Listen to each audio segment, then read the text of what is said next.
జిందాబాద్ AITUC జిందాబాద్ జిందాబాద్ AITUC జిందాబాద్ జిందాబాద్ AITUC జిందాబాద్ ఖబర్దార్ నరేంద్ర మోడీ ఖబర్దార్ నరేంద్ర మోడీ ఖబర్దార్ నరేంద్ర మోడీ కార్మికుల ఐక్యత పునరుద్ధరించాలి 44 చట్టాలను వెంటనే పునరుద్ధరించాలి 44 చట్టాలను వెంటనే. నా పేరు గోవింద్ ప్రసాద్, ఏఐటీయూసీ జిల్లా ప్రధాన కార్యదర్శి.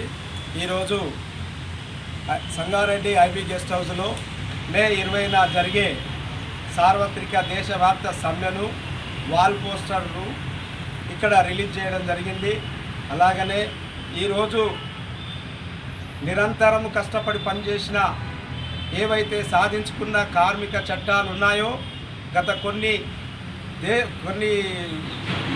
కొన్ని ప్రభుత్వాలు ఏ కోడ్లను కానీ కార్మిక చట్టాలను కానీ నిర్వీర్యం చేసే ప్రభుత్వ పరిపాలన చేయలేదు.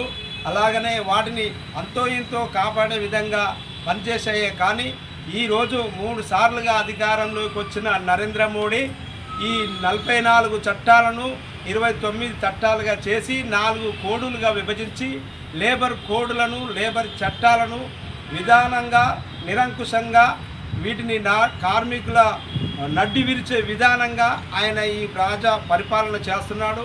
అలాగనే ఆర్ఎస్ఎస్ కానివ్వండి, అలాగనే బజరంగ దళ్ కానివ్వండి, అన్ని మతశక్తులతో కూడిన ఈ ప్రభుత్వాన్ని నడుపుతూ కార్మిక చట్టాలను రైతు చట్టాలను నిర్వీర్యం చేసే విధంగా ఈ యొక్క ప్రభుత్వ పరిపాలన కొనసాగిస్తుండు.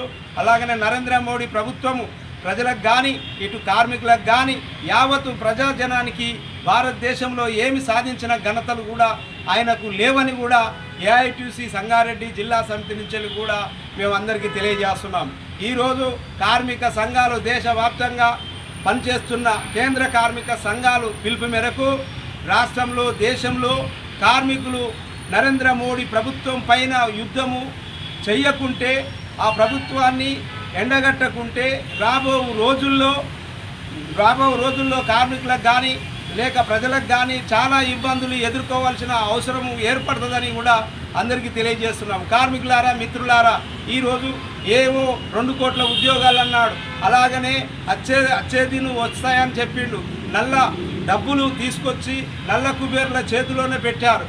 అలాగనే అదానీ అంబానీ చేతుల్లో ఈ దేశ పరిపాలన కొనసాగిస్తున్నాడు. కాబట్టి ఇకనైనా కార్మికుల చట్టాలను జోలికి వస్తే ఊరుకునే ప్రసక్తి లేదని, ఇది జరగబోవు మే 20వ తేదీన ప్రజలు అన్ని రంగాల్లో పనిచేస్తున్న అసంఘటిత అలాగనే సంఘటిత అలాగనే పబ్లిక్ సెక్టార్లన్నిటినీ కూడా ప్రైవేటు పరం చేసి అదానీ అంబానీ పేర్ల మీద కొనియాడుతున్నాడు. కాబట్టి నరేంద్ర మోడీ ఖబర్దార్, ఇకనైనా కార్మిక చట్టాల వద్దకు వస్తే కార్మిక లోకము కన్నెర్ర చేస్తే మాడి బూడికైపోతామని కూడా ఏఐటీయూసీ నుంచి వెళ్ళి ప్రజా సంఘాల నుండి నరేంద్ర మోడీ ప్రభుత్వాన్ని హెచ్చరిస్తున్నాము. ఈ నెల 20వ తారీఖు నాడు దేశవ్యాప్త సమ్మెను భారతదేశ వ్యాప్తంగా అన్ని కార్మిక సంఘాలు కలిసి చేస్తున్న సమ్మెను జయప్రదం చేయాలని సంగారెడ్డి జిల్లా కమిటీ తరఫున మేము ప్రజలందరినీ కార్మికులందరినీ కోరుతున్నాం. ఈ గవర్నమెంట్